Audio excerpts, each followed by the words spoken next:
Masipag sila, mapapagkatiwalaan. Yun ang gusto ko i-emphasize sa mga estudyante. Ni minsan po ba hindi nyo ninais na magkaroon ng ibang trabaho? Kung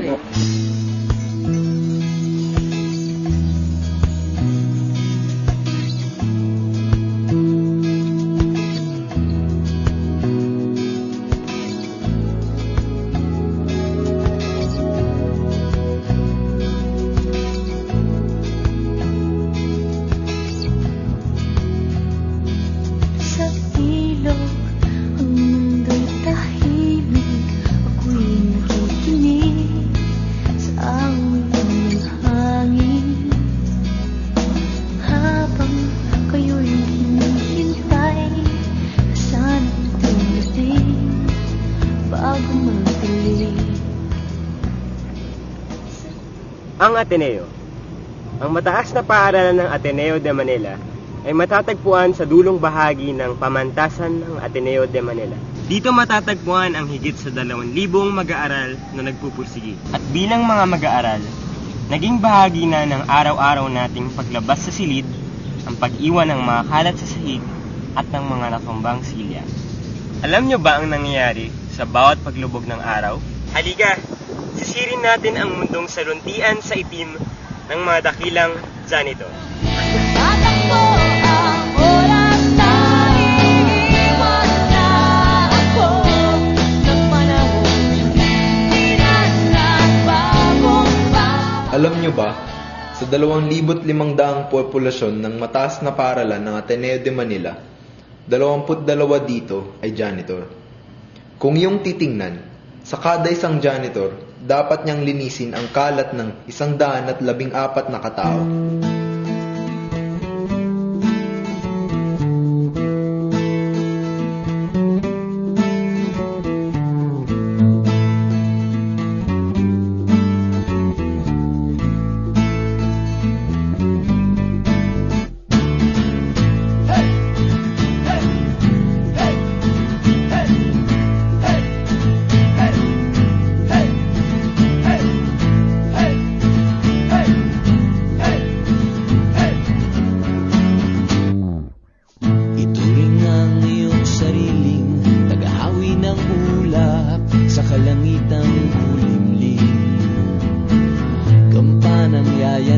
Sa bawat nilalang magigising ang lupang kulang sa dilim.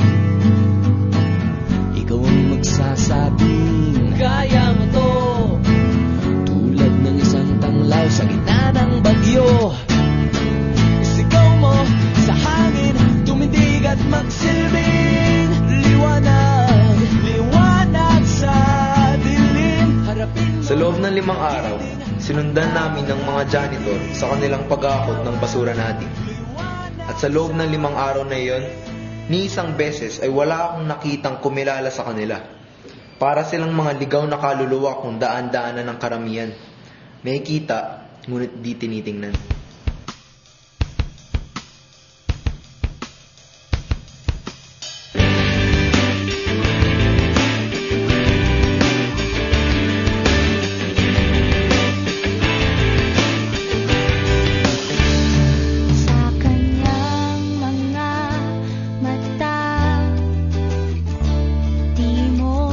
Narito tayo sa cafeteria ng mataas na paaralan ng Ateneo.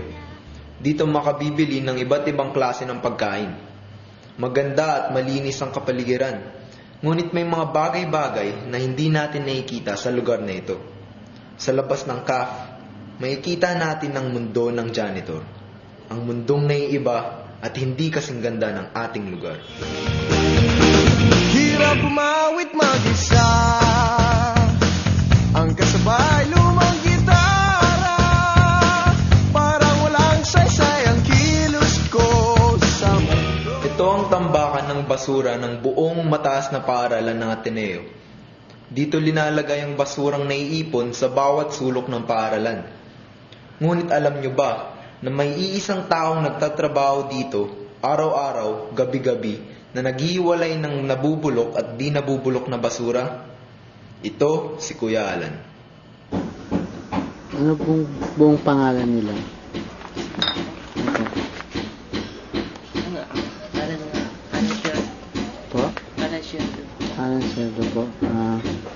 Gaano katagal na po kayo sa Ateneo? Ano pa lang, hindi pa nagtatagal. Hmm. May ilang buwan na. Ilang buwan pa lang po. Kasi hindi pa nagtatagal to. Nakukuha pa lang ko ng musik ko. Ni minsan po ba hindi nyo ninais na magkaroon ng ibang trabaho? Kung Nangarap din ng makakuha ng ibang magandang trabaho. Dito kami,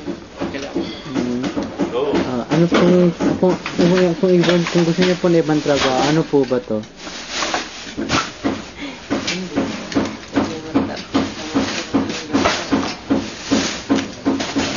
Maging ano po? Siguro depende sa Pinakagusto niyo po.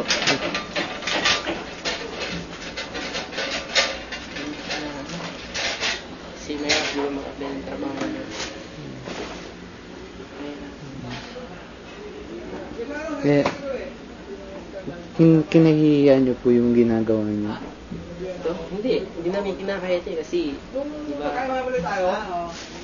hindi naman to, ano,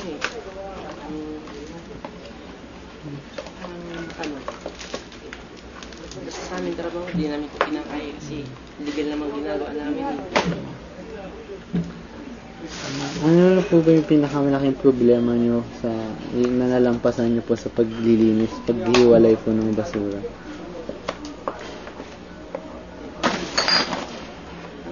Walang ano lang, kasi hindi naman, basta iniwalay-walay lang namin. Mga ano, Araw-araw po yung ginagawa yan. araw-araw po. May binubuhay po ba kayo na pamilya? Wala.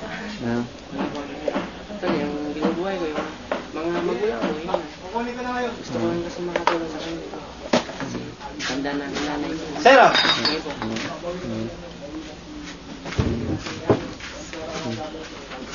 sige po, ilan po. Salamat po.